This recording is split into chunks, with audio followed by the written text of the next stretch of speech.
Hi, I'm Loretta.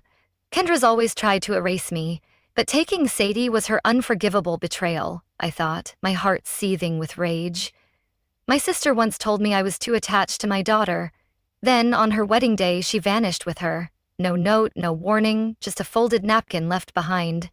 While she walked down the aisle in white, I was screaming her name in a hotel hallway. They called it a misunderstanding. I called the cops. Before we dive in, tell me, what time are you listening and where from? Drop it in the comments. I read everyone because what you're about to hear isn't just about jealousy or family. It's about what happens when silence is mistaken for weakness, and when love gets tested by blood. The envelope was thick, fancy, even with a gold-trimmed edge and a calligraphy-style return address. I already knew what it was. The wedding. Still, when I opened it at the kitchen table with Sadie munching cereal beside me, I expected to see my name, Loretta, and Logan. Just that. Nothing more, nothing less. But the invitation read Logan plus guest. She's wiping me out of her life again, I whispered, my chest tightening. I blinked, turned it over, looked again. At first I told myself it was a mistake, a printing error maybe, but then I saw the RSVP card tucked neatly behind the main invite. It said, "Let us know if you and Sadie will attend." Not me, not Loretta, just Logan and Sadie. I didn't say anything right away.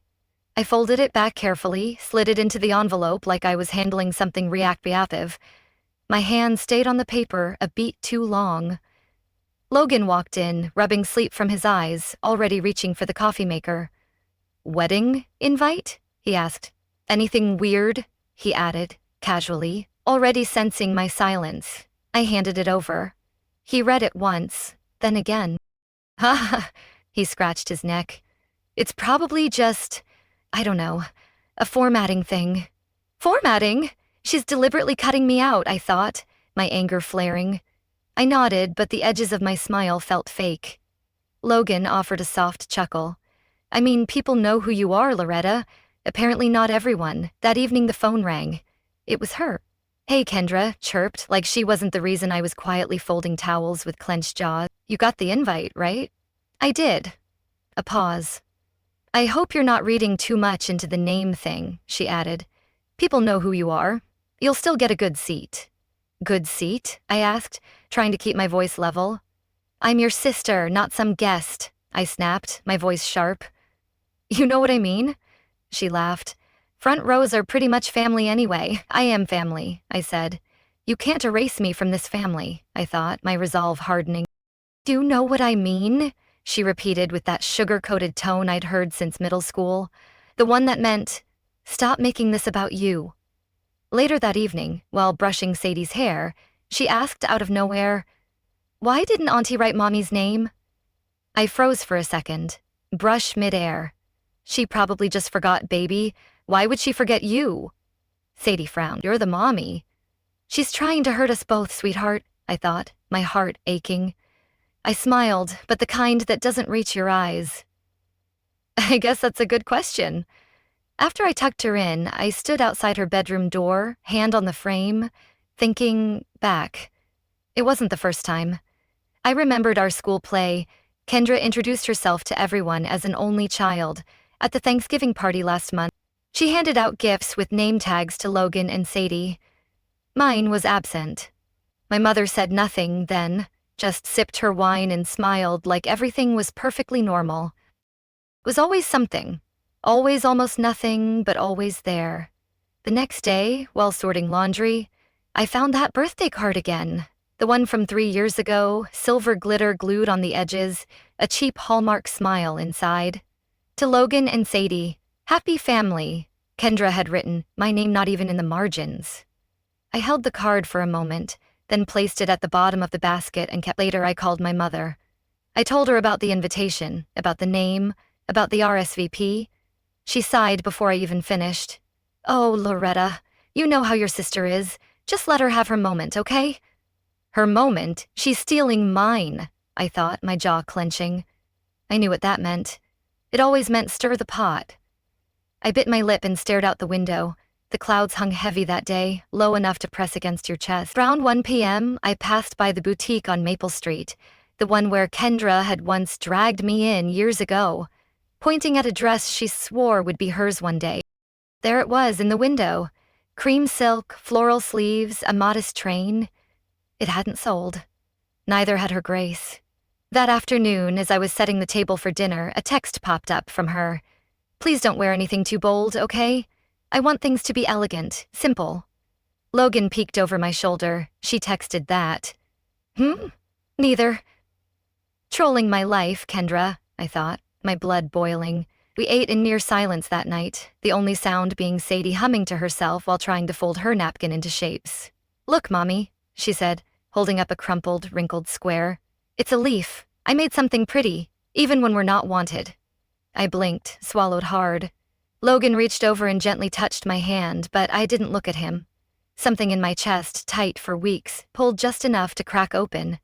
Not wide, but just enough. I whispered more to myself than anyone else. This time, I'm not backing down.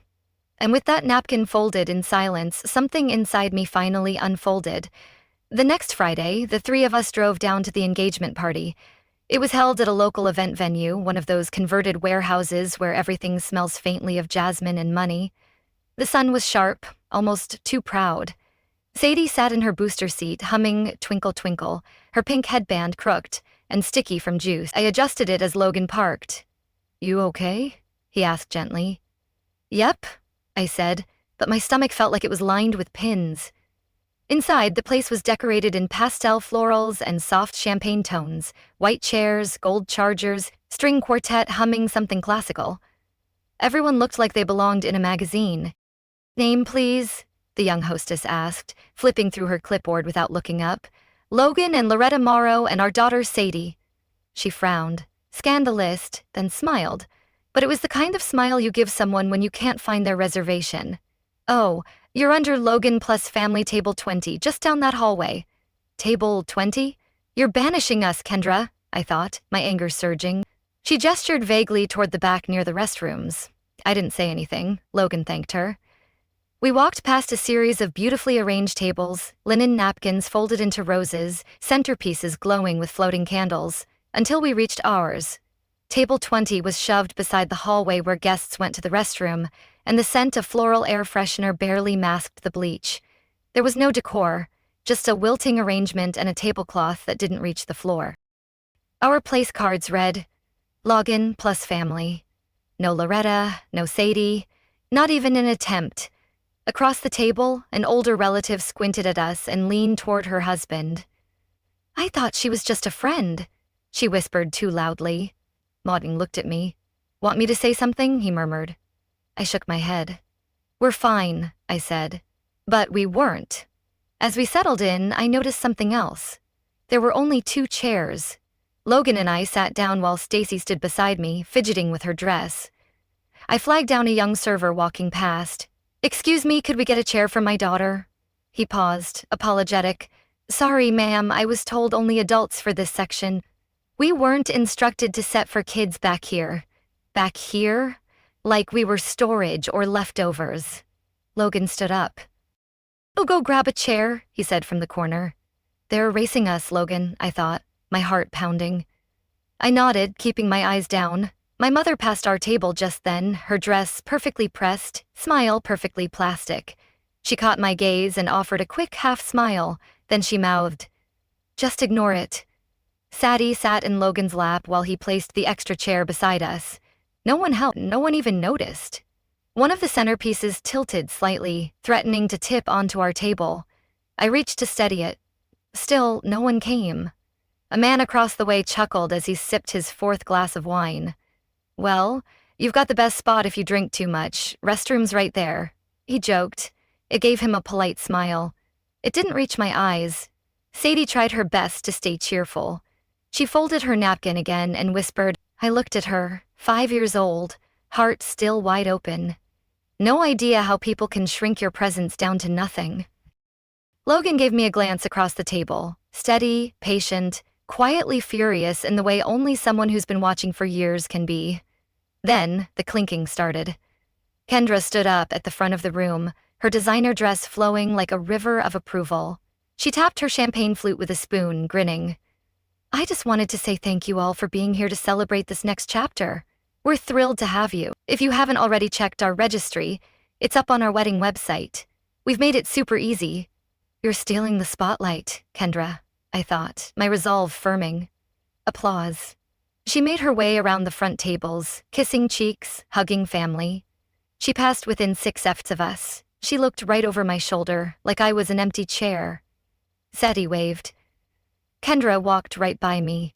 By the time the dessert came out, I had convinced myself to wait it out, to make it through. For Sadie until I stood near the bar waiting for water and heard Kendra's voice behind me. Honestly, I didn't even think they'd come. Laughter. Another woman chimed in. I mean, after the invite thing? I figured she'd take the hint. I turned, heart racing. Logan was already at my side. He had heard too. He didn't say anything, just reached for my hand and held it tightly. You've gone too far, Kendra, I thought, my voice trembling with fury. And in that stillness, I knew I wasn't just sitting by the restroom. I was being flushed out.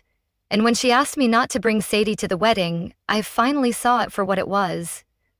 It came through just after breakfast. Logan was rinsing our coffee mugs, and Sadie had taken her yogurt to the floor, humming while scooping it with her fingers. I picked up my phone to check the weather forecast just as the message came through. Kendra, hey, just wanted to ask if you could leave Sadie with someone. The ceremony will be long and it's really a weekend for adults. Hope that's okay. I read it twice. Logan leaned over my shoulder and read it a third time. He didn't say anything at first, but I could feel the shift in his body. Shoulders tighter, grip on the mug firmer. She's 5, I muttered more to myself. It's not like I'm bringing a crying newborn. Logan raised an eyebrow. It's not about noise, it's about exclusion. Don't make excuses for her, Lou. She's erasing Sadie from our family, I thought, my voice low and fierce. I tapped back to my home screen, trying to breathe. Maybe it was about logistics. Maybe Kendra didn't want kids underfoot during the vows. Maybe... And then, like instinct, I opened Instagram. There she was. Kendra twirling in front of a mirror at her final dress fitting, posted just an hour ago.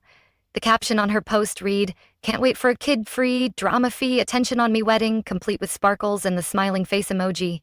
The comments were already rolling in. Yes, ladies, set boundaries. You deserve the spotlight. Some people just bring kids to stay relevant. Yikes. My thumb froze mid-scroll. That last comment had a like from Kendra herself. You're targeting my daughter, Kendra thought, my blood boiling. The walls around me, around us, felt suddenly too small. I called her, rang once, twice, voicemail, no call back, no apology. I didn't want to text, but I did. Me. Sadie is family. If she's not welcome, I'm not sure I am either. A minute passed, then another, finally a voice memo. I hesitated before playing it. Sonia looked pest. Her voice poured out, syrupy, sweet, too practiced. Lori, I'm just trying to make this weekend about our new chapter. You've had your moment, let me have mine. Okay, you understand. I nearly dropped the phone. You're stealing Sadie's place, I thought, my voice shaking with rage. I've had my moment. Logan was already pacing. This isn't about a kid at a wedding, he said.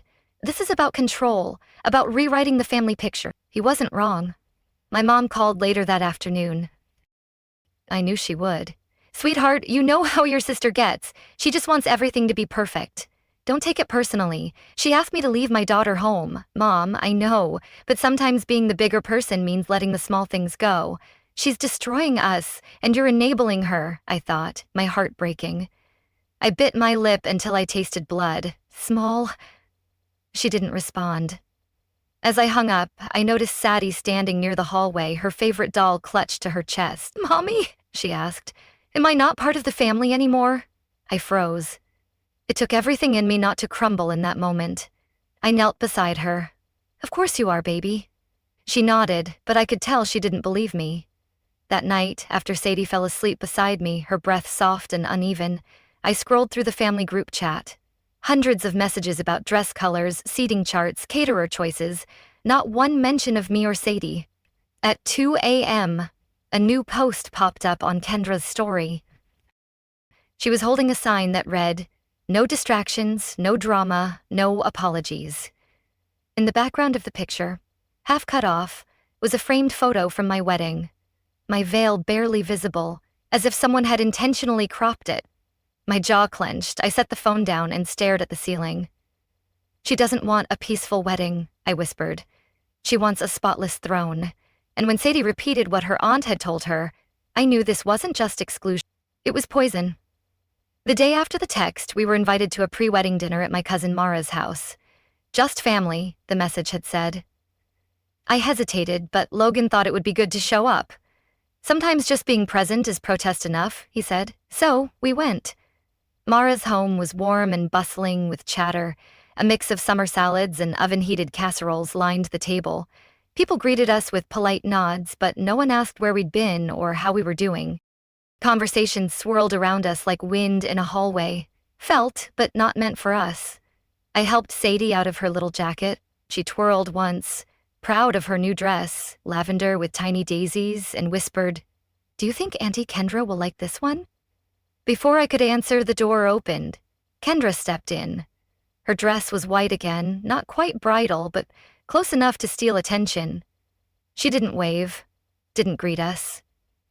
Sadie's little hand fluttered in the air as her aunt walked past, talking to everyone else, complimenting shoes and hugging second cousins. I saw Sadie's hand drop. Her smile stayed, but it tightened. Dinner was informal, paper plates, buffet style. We found a couple of seats toward the edge of the room near the sliding glass door that stuck when you tried to close it. No one offered to scoot over. I didn't ask. A few minutes in, Sadie tugged on my sleeve. "I need the bathroom." I nodded toward Harper, my teenage niece. "Would you mind taking her?" Harper smiled and took her hand. Sadie looked back once before disappearing down the hallway. That's when it happened. Kendra tapped her glass with a fork and stood beside the kitchen island. Her voice lifted just enough to be heard, but not enough to seem rehearsed. "This whole process, planning, organizing, managing people, hasn't been easy, especially when some folks feel entitled to share your spotlight. You're humiliating us, Kendra," I thought, my blood boiling. A few chuckles, a couple smirks, eyes darted everywhere but toward me. She kept going. "It's hard setting boundaries, but I've learned that not every voice belongs in the chorus. Some just throw the harmony off a beat, then more awkward laughter. Like people trying not to be dragged into something they knew was wrong, but didn't dare say." I didn't speak. My fork moved without purpose through my salad. Logan rested his hand over mine, gently pressing down. "Don't," he whispered. "She's attacking Sadie, Logan," I thought, my resolve firming. I stared at the wineglass in my hand. Not a single drop touched my lips that night. The rest of the dinner blurred. Kendra glowed in every photo. I wasn't asked to pose, neither was Sadie. On the ride home, Sadie sat in her booster seat. Quiet, too quiet. She usually talked about everything, the color of the napkins, the flavor of lemonade, the sparkle in someone's earrings. But tonight, nothing. She brushed her teeth slowly, barely bubbling the toothpaste, and crawled into bed without asking for a story. I pulled her blanket over her shoulders. She rolled toward the wall. "Auntie said I'm a problem, baby," she whispered, barely audible. "I ruin pretty things." My hand froze midair. I sat on the edge of her bed and asked gently, "Did she say that to you?" "No." "She told Cousin Harper." "But I was right there. I heard it." Her voice cracked on the last word. I smoothed her hair back and kissed her forehead. "You are not a problem, Sadie. Not now, not ever." She didn't answer, just pulled the blanket higher and curled into herself. I stepped into the hallway, blinking hard, trying to control the burn behind my eyes.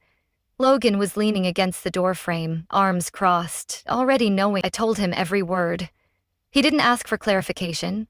He didn't ask if I was sure. He just said quietly but clearly, "Enough. She's hurt Sadie, and I'll make her pay," I thought, my voice trembling with fury. Later that night, when the house had settled into silence, I stood in Sadie's room, watching the soft blue light from her nightlight cast shadows across her face. Her bunny was tucked beneath her chin. I walked into our bedroom and pulled out a small weekender bag. I started packing one pair of flats, Sadie's dress, her white sandals, her favorite comb. Logan watched, but didn't stop me. "We're bringing her," I said, zipping the bag. Even if we have to sit in the back row of the parking lot. I opened my laptop. The cursor blinked on a blank screen. I typed an email to Kendra. It wasn't angry, just clear. I won't ask for permission to have my child with me. If she's not welcome, we'll still come, but on our terms. Don't mistake silence for agreement. I stared at it, then closed the lid. I wouldn't give her the satisfaction of calling me dramatic. Instead, I curled back into bed, eyes fixed on the baby monitor screen. Sadie's chest rose and fell steady, and in that stillness, I remembered what it felt like to be told I was too much, too emotional, needy. I remembered being told I made things harder by existing too loudly. This family doesn't get to label my daughter. The wedding weekend came with forced smiles, white roses, and one woman waiting for me to obey. Sadie woke early. The sun hadn't quite crept across the carpet, but she was already sitting up in bed hugging her bunny. I rubbed my eyes and forced myself upright. The room was still. Logan had stepped out for coffee, and the quiet almost felt like peace. Almost. I laid out her dress on the bed, simple ivory cotton with a mint green sash. I smoothed the hem, ran my fingers down the sides.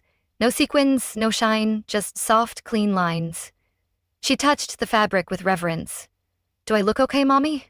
I nodded, then reached for something I had kept hidden inside my suitcase pocket. She gasped. "You saved it." "I told you it was special," I whispered.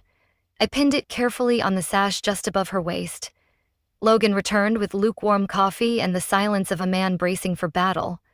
He kissed the top of Sadie's head, handed me my cup, and barely touched his. By 11:45 a.m. we were checking in at the venue lobby. A younger staff member handed us a key card without so much as eye contact. "Room 408, he said. "The elevator's behind you." In the hallway, my phone buzzed. "Kendra, you really brought her? You're unbelievable." I stared at the message. "You'll see how far I'll go for my daughter," I thought, my resolve unyielding. My fingers hovered, then tapped out the only reply she deserved. "She's family. Full stop." I didn't get a response. Downstairs, the guests began to arrive in a wave of chiffon, cologne, and soft camera clicks.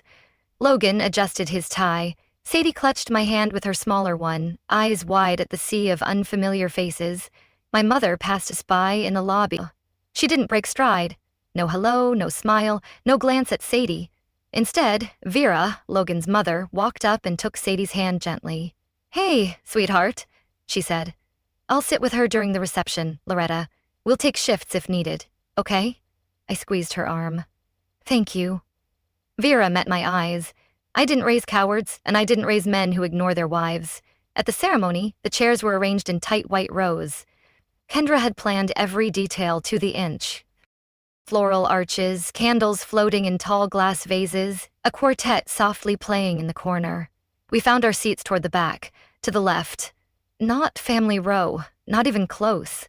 Sadie sat on my lap, her hands resting on mine. She didn't fidget. She didn't whine. Just sat still like she knew this wasn't about celebration anymore.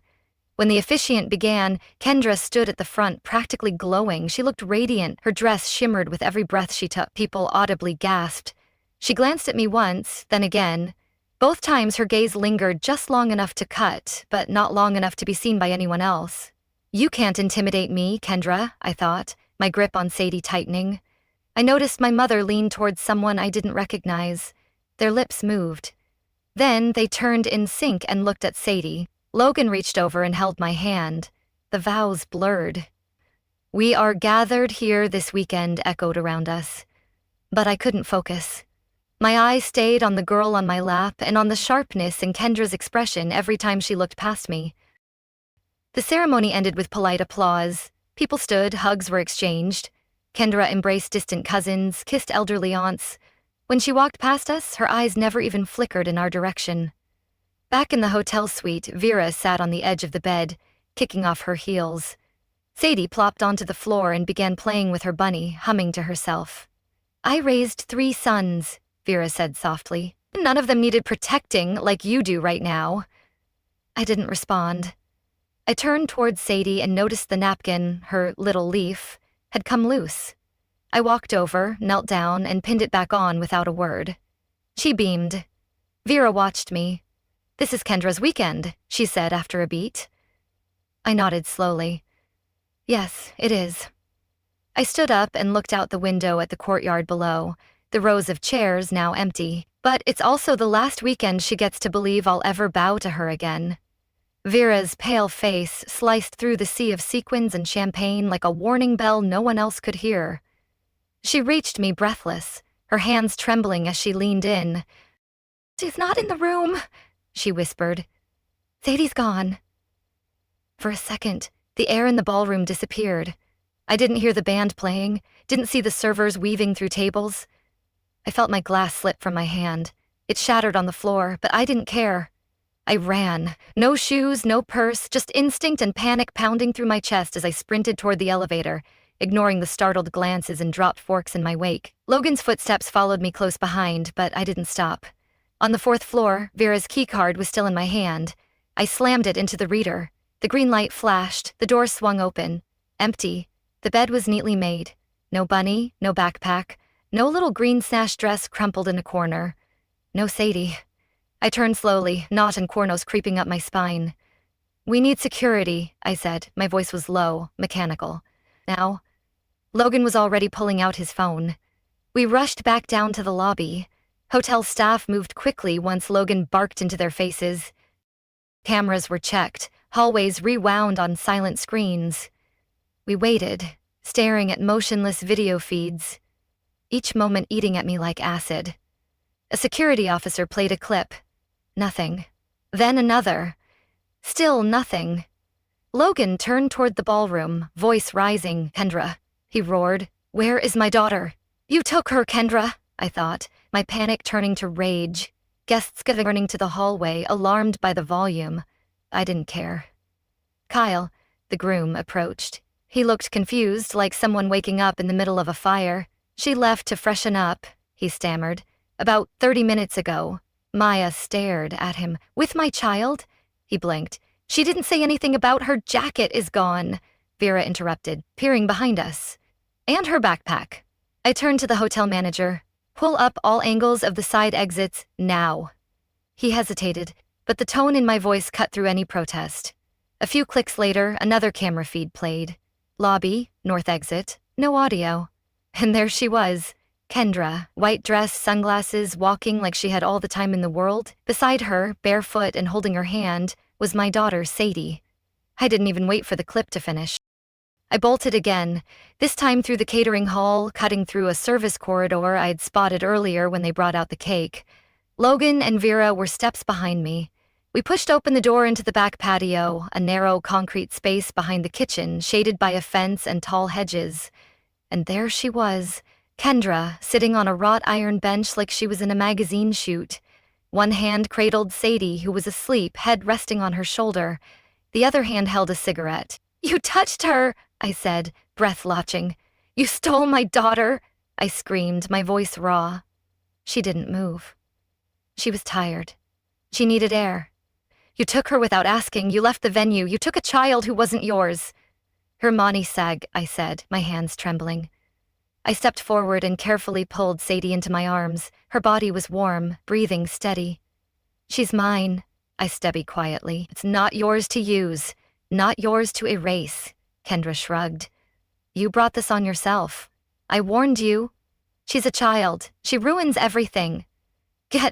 Ruin everything, Kendra," I said, my voice cold. Behind me, Vera let out a gasp. Logan's fists clenched at his sides. The back door opened again. A server, then a bridesmaid, then someone else. Whispers began. Phone screens lifted. One flash, then 3. It spread like spilled wine. "You should have stayed in the background," Kendra muttered. "You made this mess." And then the sirens, red and blue light flooded the patio as 3 officers stepped through the gate. "Ma'am," one said firmly. "Step away, put the cigarette down." Kendra stood slowly, eyes narrowed. "I didn't hurt anyone." "You left with a child without permission. You failed to notify a guardian. That's unlawful detainment at minimum." She didn't resist, didn't cry. She just looked at me with that cold, effortless disdain she's spent her whole life perfecting. "It was just a lesson," she murmured as they cuffed her hands behind her back. You'll learn yours in court, I said, my voice unwavering. No, I said, holding Sadie tighter. It was a crime. The crowd parted as they led her away. Vera stayed by my side, wrapping her arm around me. Logan stood, silent, fists still clenched, jaw rigid.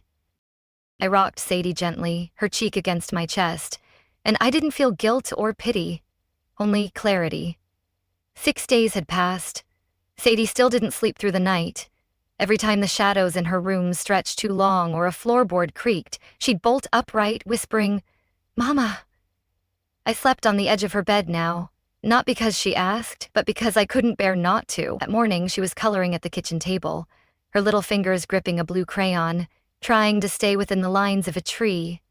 I was rinsing out her lunchbox when my phone buzzed, a voicemail. I listened. It was Kyle. She didn't mean harm. She just snapped, "Please don't go to court. It'll destroy her job, her future. Just think about Sadie growing up with that kind of legacy." Her job? She nearly destroyed my daughter, I thought, my anger reigniting. Before I could hit delete, Logan stepped into the kitchen. His eyes scanned my face, then the phone in my hand. He took it without a word and pressed delete. The message vanished, but the ache didn't. Sadie looked up at me and smiled softly, completely unaware that her name had become the center of a legal and social battlefield. That afternoon, a legal email arrived from Kendra's attorney. Buried between generic legal phrases was one line that made my skin crawl. "We urge your client to consider the social and familial ramifications of formal charges. You'll face the consequences, Kendra," I thought, my resolve unshaken. In other words, think about how you'll look if you go through with this.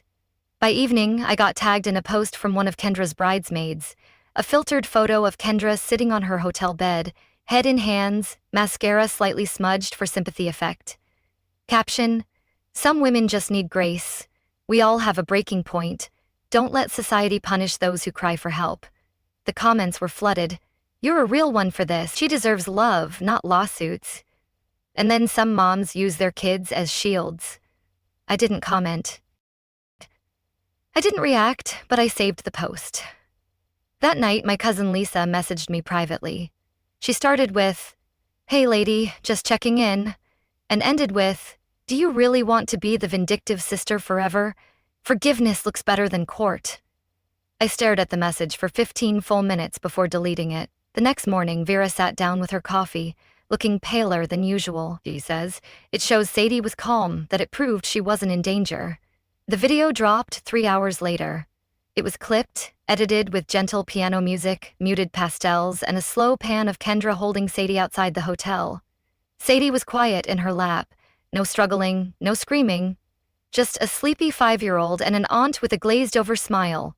The headline read, "Aunt or abductor, the internet same." For a moment, I wondered if this was it. If this was the narrative that would stick. But I hadn't forgotten the security footage, and neither had my brother-in-law, Neil, an IT specialist who'd always kept receipts longer than necessary. That afternoon, he forwarded me the raw video. "You might want this," he wrote. I clicked play. Same scene, different feed, no filters, no edits. Kendra outside the hotel, holding Sadie by the arm. She glanced up at the security camera, smirked, and muttered, "Let's see how long Mommy takes to figure this out." "You smirked, Kendra, but I've got the truth," I thought, my heart pounding with vindication. I didn't gasp. I didn't cry. I sent it to Logan. Then Vera. Then I uploaded it silently to the family group chat. No caption, no emoji, no call out, just the truth. And the chat went dead. Not one comment, not one rebuttal, not even a "let's talk this out." At dinner, the prosecutor called to confirm Kendra's plea hearing date. Vera was unusually quiet, stirring her mashed potatoes without lifting her fork.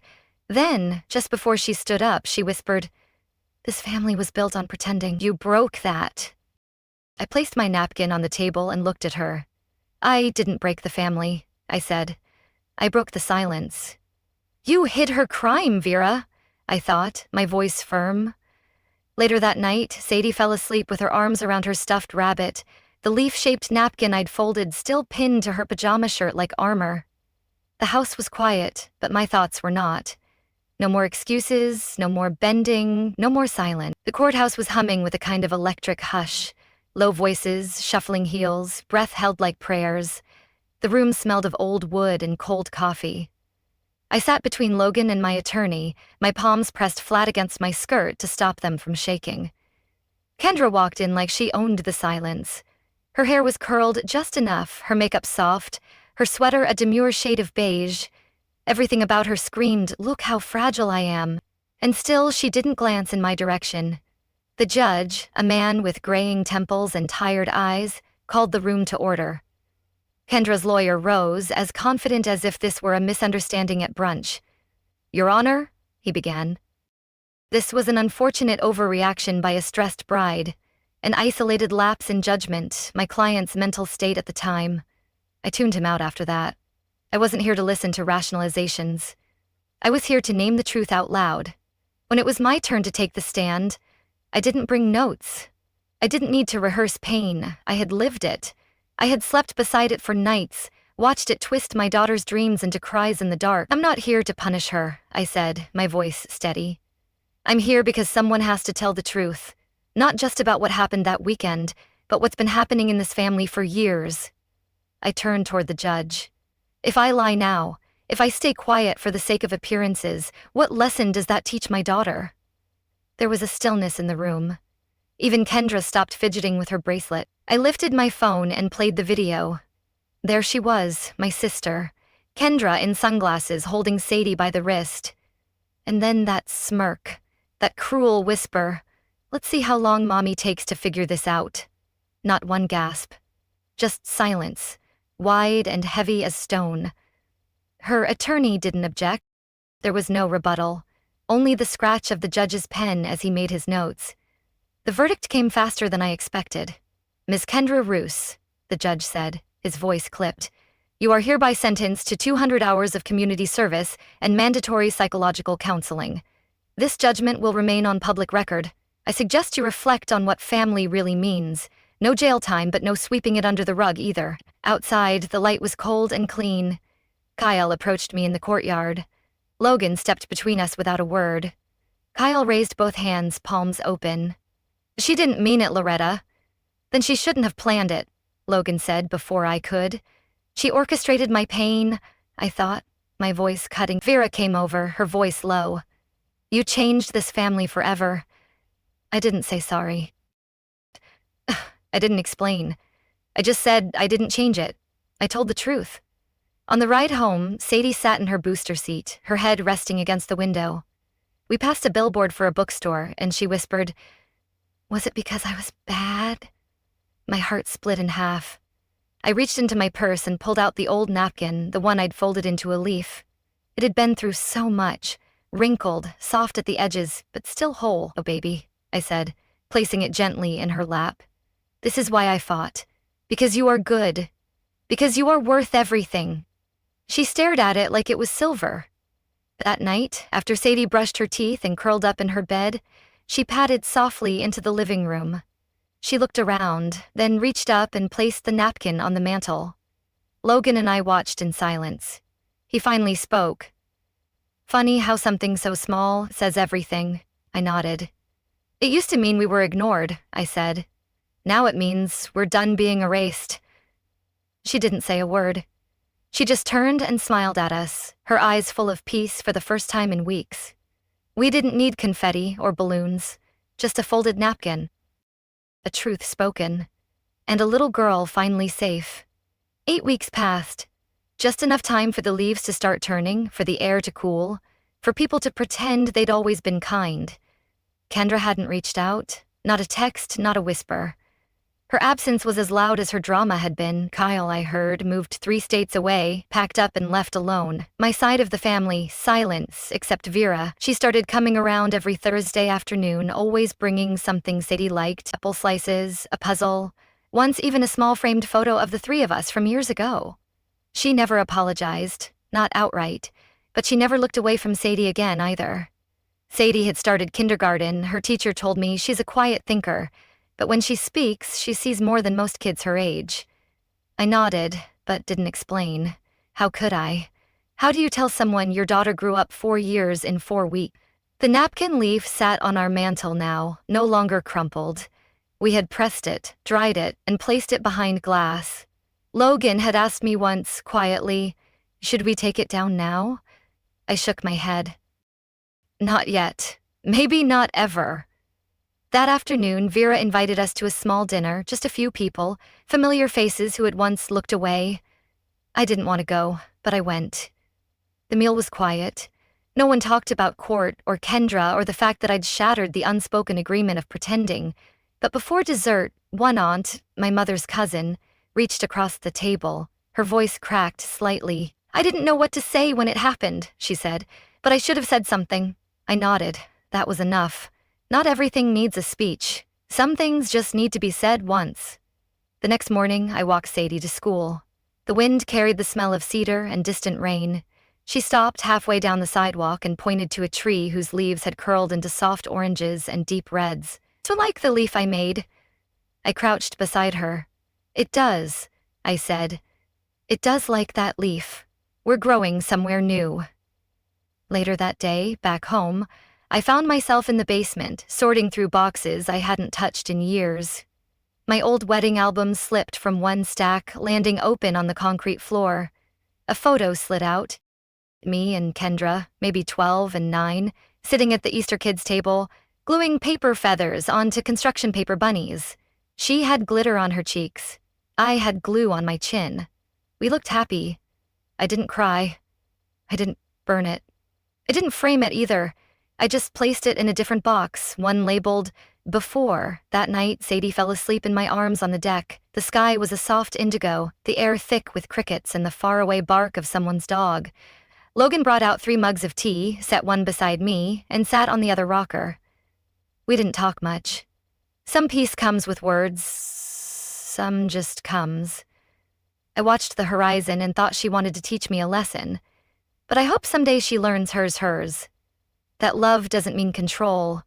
That silence isn't the same as peace. That families aren't just who we're born to, they're who we choose to protect. And that a little girl's folded napkin can mean everything when the world tries to erase her. Sadie stirred in my lap, then settled back down, her hand curled into mine. We stayed like that until the stars showed up, quiet and sure of themselves.